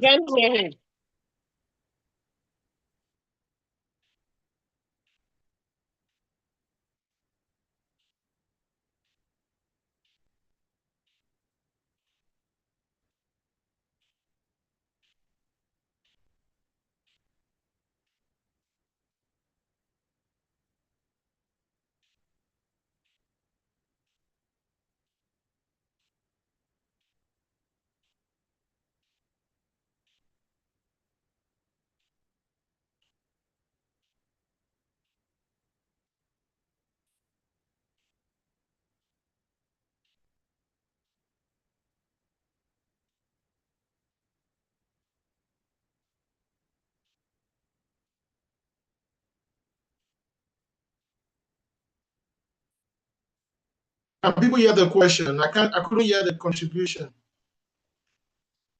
You're all muted, sir. Mr. Montero, you're muted, so we can't hear anything. Madam Ayokade, you're muted. We can't hear the question. And now, go again, please. Thank you.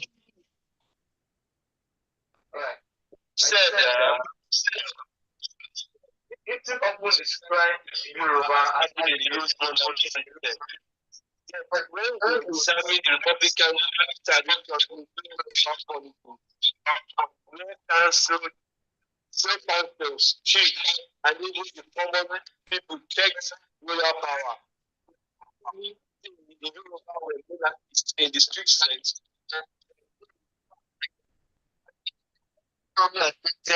Kingship as a symbolic center of politics.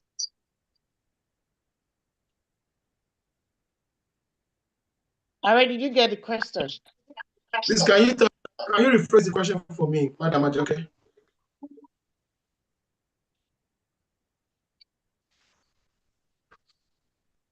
Madam Ajoke, please rephrase the question for me.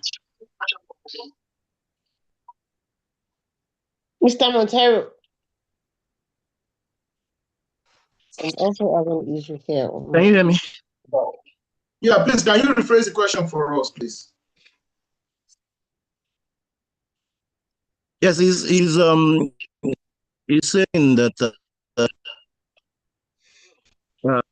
normally, ideally, that the Yorubas are known as lovers of the monarchy system, but that if you look at some towns, they adopted the republican system. he now asked if it would be right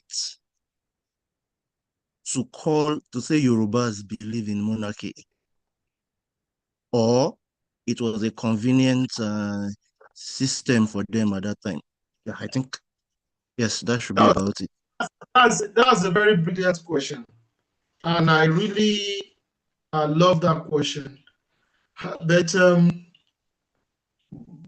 those that went to war, what happened in Ibadan? It's a pointer to the future. And that's why I said today was just the starting point. I might take me 3 to 4 weeks speaking about the Republican system, using Ibadan as a case study, juxtaposing it with other countries, race across the world. A lot of Yoruba people were actually fed up with the monarchy in the First Republic. I said in the 19th century. In fact, when Ogedengbe, when he was supposed to become an Oba in Ijesha land, he refused. That's why they gave him the title of Obanla. Ogedengbe himself had a lot of issues with the monarchy system, because that was why he left Ijesha land in the first place and went to Ibadan. So, because they were saying a lot of these Obas are corrupt, they were always fighting amongst each other, because the 19th century was a period of chaos. Look at what we have currently in Yoruba land. But I don't want to talk about the Obas. But we really, really need to fix our house.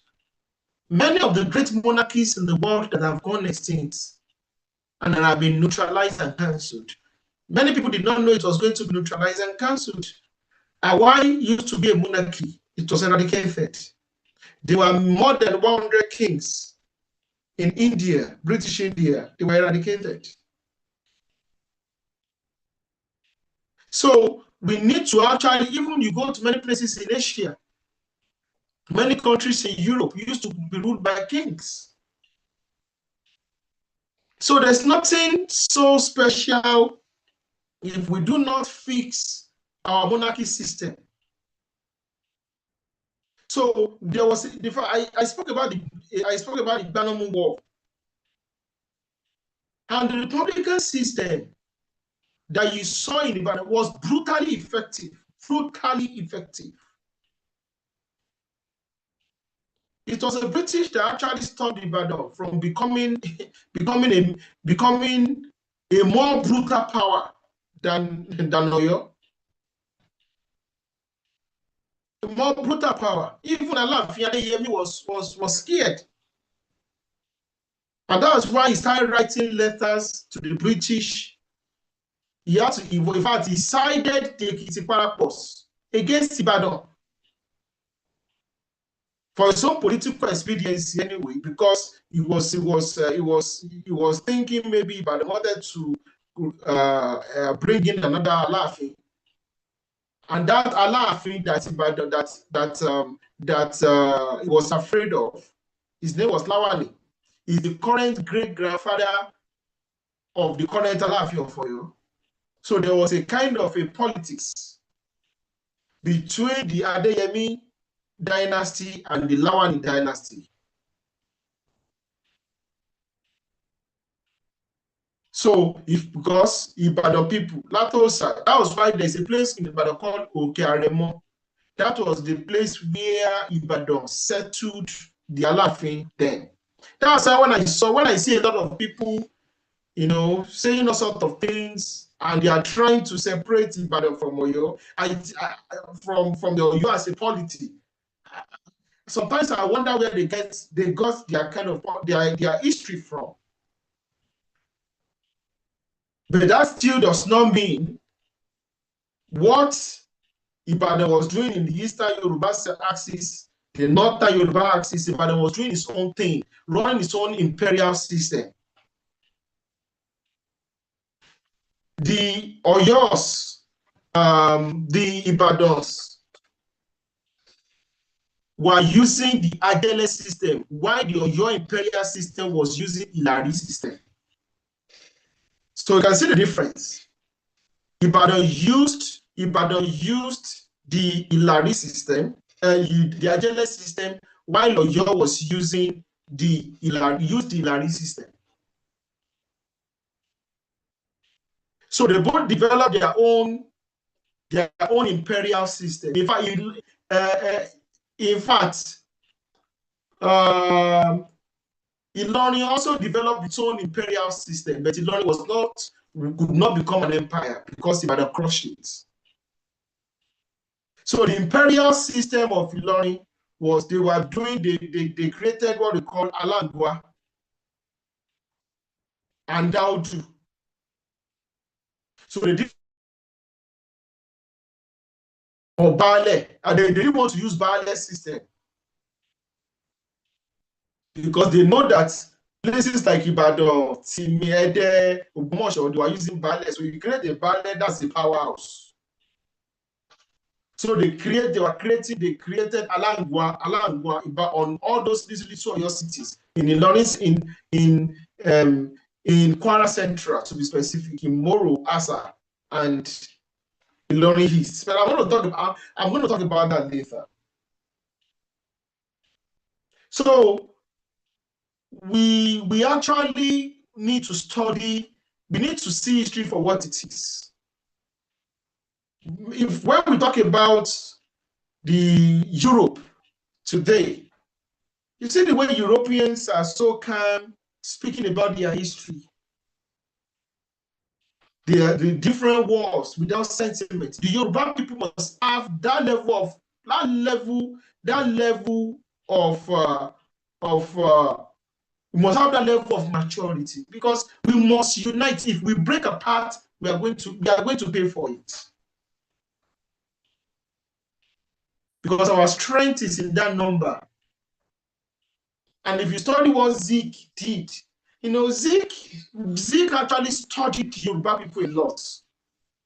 All this state structure of breaking the Yoruba people apart into central, the Muslim part, the Oyo part, it was Zeke that gave all those examples. It was Zeke that suggested it, even though everything is suggested backfired on his people. So the war between the monarchists and the Republicans in Ibadan won. And it was that Republican setup that Ibadan used to hold the entire Yoruba axis into the entire Yoruba-speaking bloc into ransom. Even though the 19th century, like I said, it was a period of the collapse of the empire, period of colonialism, industrialization, guns and ammunition was being sold.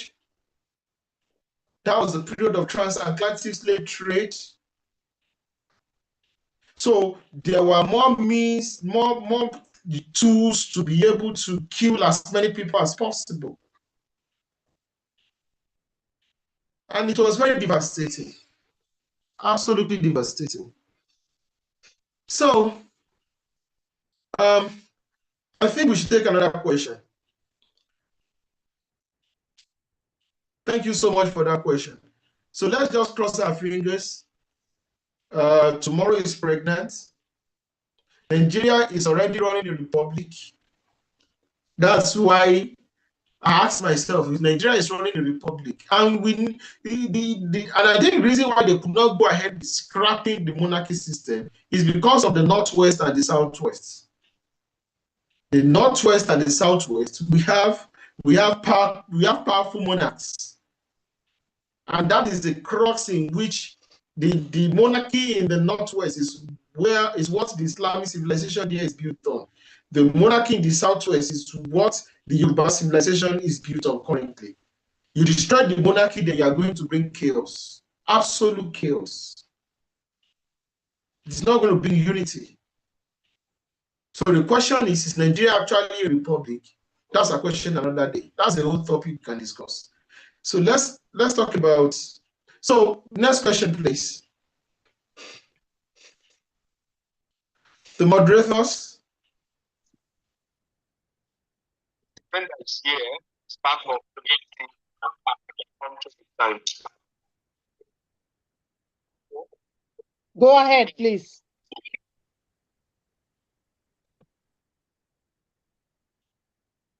So he's managed to get me. I'm struggling. Yes, question of the meeting based on the, though I came in late, though based on the space topic, Ibadan as first and last republic. Maybe because I came late, so you must have touched that. So, but I actually disagree that Ibadan was an empire, but I wouldn't mind to be convinced how Ibadan, what are the features that made Ibadan an empire, because the very popular one is Ife Empire or Oyo Empire. So it's actually, my question is, what could be considered to sign empireship or to see Ibadan as an empire? What made Ibadan an empire to be considered as an empire? So I think that's my question.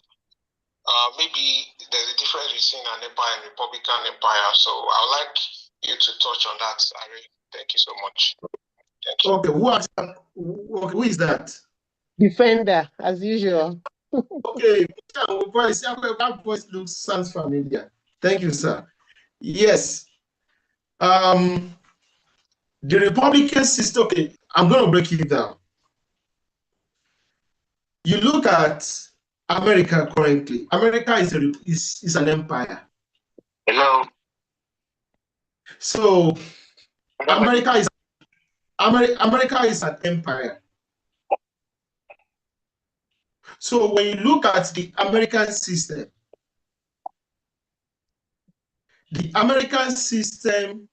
is when you look at the way American empire is structured. Madam Education, the mute.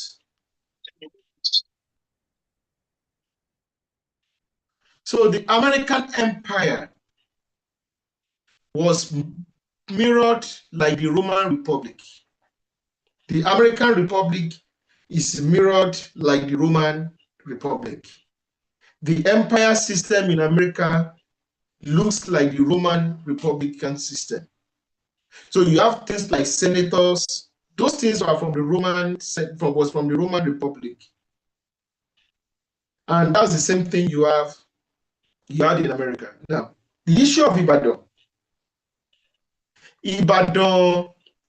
and if you also look at what caused the American Revolution, what caused the American Revolution was one of the things that fueled it is they wanted to destroy the monarchy.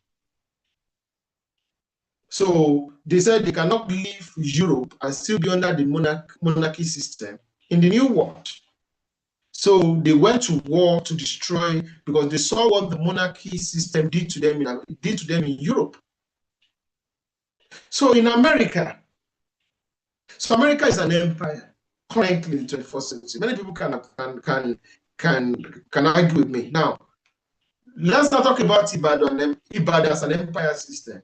So I have to first use that so that you understand that you don't have to have a monarchy, a centralized monarchy, before you have an empire system. Now, was Ibadan an empire? Did I say that? I did not say that. In fact, there were many, many European authors and even Nigerian authors like Toye Ogunyemi and a host of others that spoke about the imperial system that Ibadan created. And oftentimes we've spoken about Ife Empire or Oyo Empire. We also spoke about, some people we don't talk more about the Benin Empire because of the current politics. Benin was an empire. It's an empire system. It has every characteristics of an empire system. In fact, Benin still runs an empire system in Nigeria. That's why it has Enogie. Go and look at the Enogies over the Yoruba-speaking kingdoms and communities. If not for that, the Elawure of Hussein, Oba Hussein was very strong. They wanted to even turn him into an Enogie. It runs an empire system within Nigeria. And that's one of the biggest problems the Benin people are currently having in Edo States. And that was what this man was trying to exploit. I'm talking about this man was trying to exploit Godwin Obaseki. When the Onegi and the I call them like quote unquote are jealous, were not trying by saying that they are independent of the Oba of Benin. So the same system was what Ibadan created by appointing Ajele. Ajele are imperial ambassadors across the entire eastern Yoruba land and even part of western Yoruba land up to Ketu into some Dahomey axis. And they were bringing tributes to Ibadan. One of the things that made Ibadan go to war against Ijaye was because the Oke-Ogun axis and the western axis that Kurumi was controlling, apart from the access it had to the sea, it was very rich. It was very prosperous. It had so much economic power, and they had to take it over. So Ibadan created an imperial system, and people can go to the TYF library. Just go to www.thinkyorubafirst.org. Go to our library. Just Google Ibadan Empire. There are so many books. There are close to 4 books. I know of Toyo Guyemi. I know of I'm going to look for more authors where they discussed the issue of the issue of Ibadan as an empire state, as a republican empire, as a republican empire system. It was a militaristic republic, highly militaristic, and it was this militaristic approach that actually destroyed Ibadan, because the best of their best generals and administrators like Efusheta Adewura, Seriki Yapo, Ajayi Ogboriefon, they all died. Some of them committed suicide.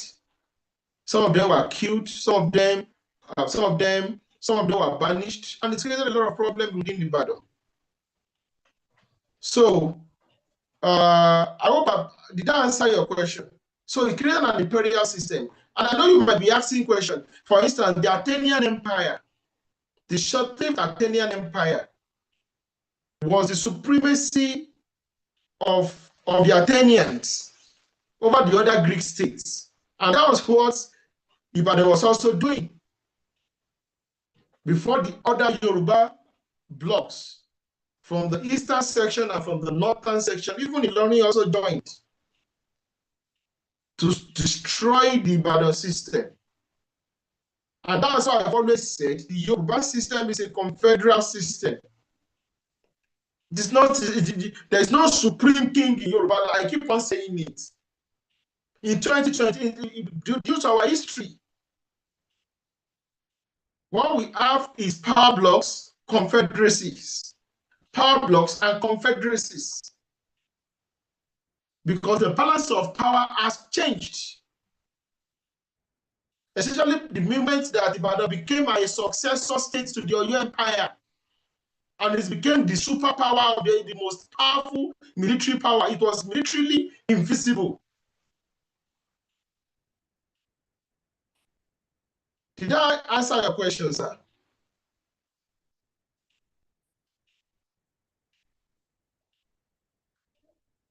The moderators. I think Defender is having issue again with Connection probably because he's not on stage at the moment. Though he's on stage, but as listener, not as speaker. 100. He gave 100. So I think question was answered fine. So Arábìnrin Ṣọlá, ẹ kú ọjọ́ mẹ́ta o.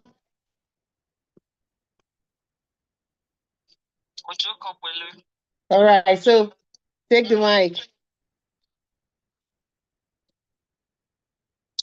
One is that thing you said about tribal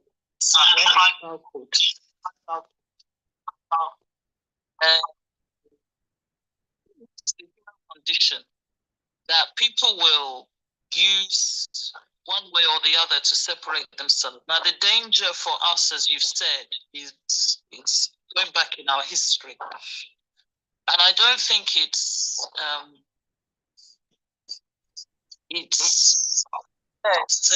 only nationalists that do it. I think it's a common phenomena across our people. Politicians do it, some elites do it, business people do it. They separate themselves depending on their sub-ethnic Yoruba grouping. And the challenge for us as a people is that it's not bad. It's not a bad thing to remember that you're Ijebu or you're Okun or whatever. But where the challenge comes is to remember that out of all those different sub-ethnics, we are one. And I think somebody said earlier that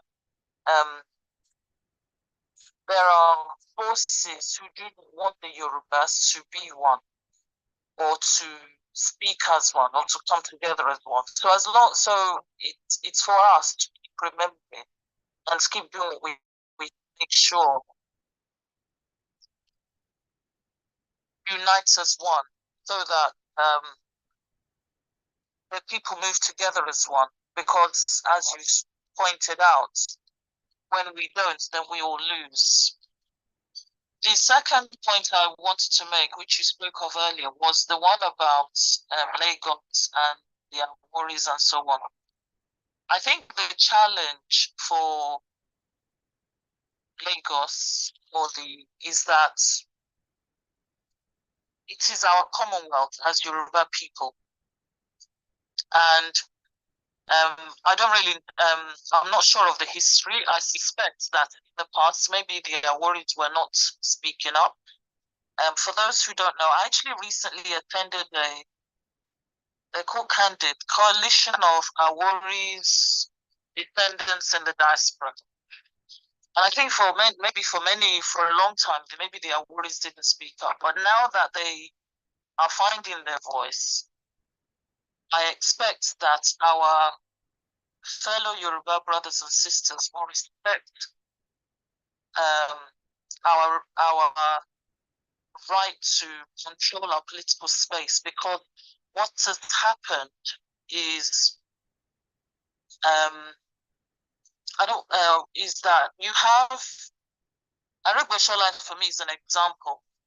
Is that he was whether he's commissioner anyway, he has some sort of position in Lagos State. And then when he finished with that, he then went to Osun State to be governor. Now, I, as an Awori, cannot go to Osun State and be governor. And I'm fairly sure that I can't go to Osun State and be commissioner. Because rightly, Osun State people will probably say, go back to, where do you come from? Where's your Agboile? Where's this? Where's that? So my hope and my expectation is that when the Aworis and the Ijebus of Lagos and so on, when they stand up and say that they are ready to manage, govern their ancestral land, that our fellow Yorubas will support us. Because at the end of the day, it is our commonwealth. Eko is our commonwealth. And what that does, one of the things that it does is if you get to a point where there's more indigenous representation in governance in Lagos, it then makes it harder for outsiders, because outsiders can use he's from, I don't know, whichever state he's from Ogun. If he's from Ogun State, why can't I, as someone from outside Lagos, as someone outside Lagos, why can't I govern? So at the end of the day, Lagos is our Commonwealth, and like I say, my hope and my belief is that when the opportunity arises, or as the opportunities arise, that we all want what is best for Lagos. We'll come together and do whatever is necessary. Thank you. I thank you very much, ma. I totally support you. I support that notion. The indigenous people of Lagos must politically control Lagos. No doubt about that. So thank you so much, ma. I want to say something. You made a statement earlier that we need to get to a stage where we are mature enough to study our own history. Hold on a moment.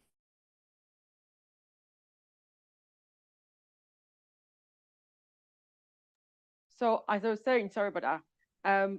I believe, like you were using European history as an example earlier, and so as someone who is Irish, I've learned European history in secondary school, and we've been taught in depth. We are taught in depth. So also the fact that if an Irish person had grown up in Germany, for instance, they will have to learn the history from a German point of view.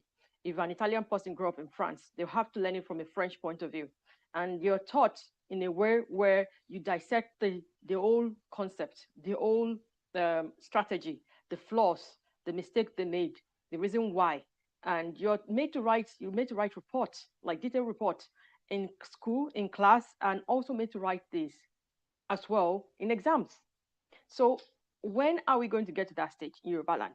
Because I see someone today earlier making a joke about us hiding our history and that we are ashamed of our history. And I stated that every great civilization has its great, it's good, it's bad, and ugly. And it's nothing to be ashamed of, because the whole purpose of mistake and experience is to learn. So when do you reckon that Yoruba is going to get to that stage where we'll be able to discuss what happened between Ijebu and Egba without... Thank you so much. The first thing we need to do, thank you, that was a brilliant question. The first thing we've done is to create a safe space like this, where we can be able to have this kind of conversation, where we have this kind of a conversation, not from the position of hate, but from the position of common sense, from the position of diplomacy, from the position of logic, from the position of discipline. And that is why it was very important we have this kind of a platform like TYF. For the past 100 years, the Yoruba people have not been able to heal properly. If the Western region was not truncated, maybe we could have done it. But what we ended up doing in Western region was to allow fifth columnists. We did not manage our differences very well. And the entire Urdu civilization, the Benin bloc, the Oyo bloc, the Ife bloc, the Debu bloc was totally messed up. That is why I said something today. If you look at the 2014 National Conference, the Igbos were making moves to bring back Delta North into Southeast. The Ijaws were even making moves to annex the entire coastal line in Ondo State into the territory. The Ijaws were making moves. They even, in fact, we did not even make any move to bring back the Shekiris. We didn't make any move to bring back the Akokos in Edos. We didn't bring back any move to bring back the Onukumis. We didn't achieve anything. The only thing we went there to do was to go and get Ijebu State and Ibadan State. Because for the past 100 years, the quality of thinking within Yoruba land is totally messed up. So we have a lot of so-called intellectuals that are actually tribalists. When I mean tribalists, true and true. If you give them gun today, they will go back and they will start attacking their fellow Yorubas. Some people still feel like the Ife war should have continued. To some people, they will not, in fact, they will be happy if they can exterminate the Alaafin of Oyo too. To some people, they don't even want to see Ooni of Ife exist anymore. Is that bad? And you know why? It is because there has not been a safe space like we currently have to properly do this. And many of the people we see on social media discussing Yoruba history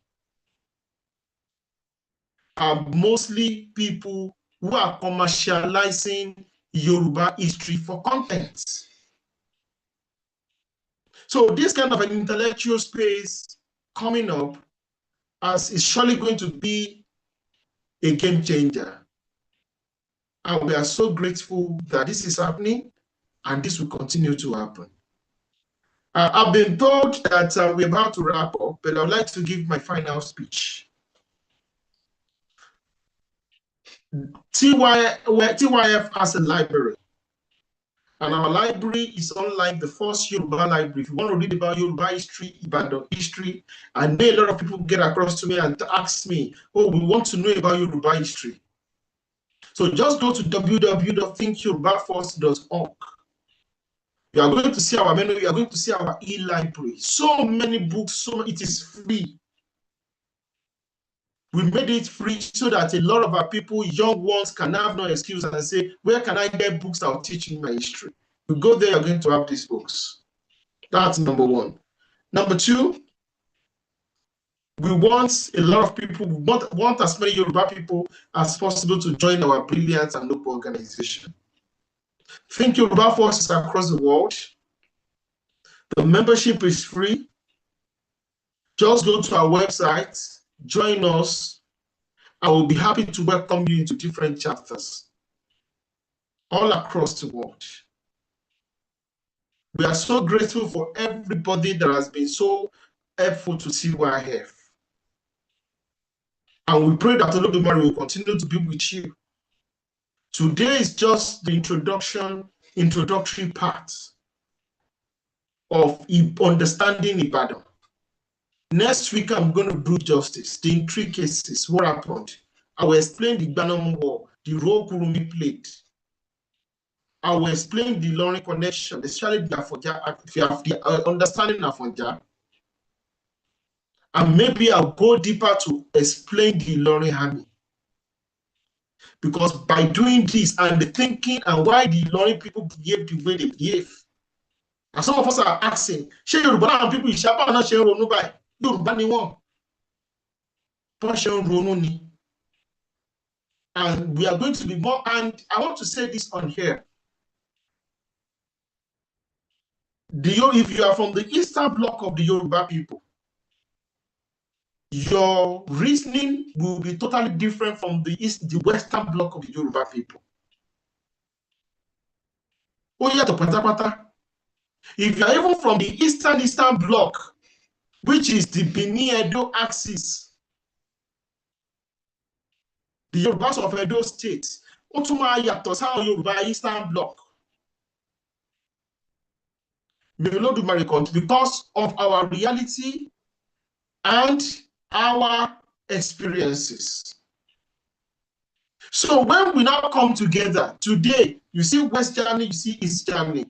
West Germany was under the West, East Germany was under the USSR. If you lived in Germany, you are going to know because of the differences of the experiences of those blocks.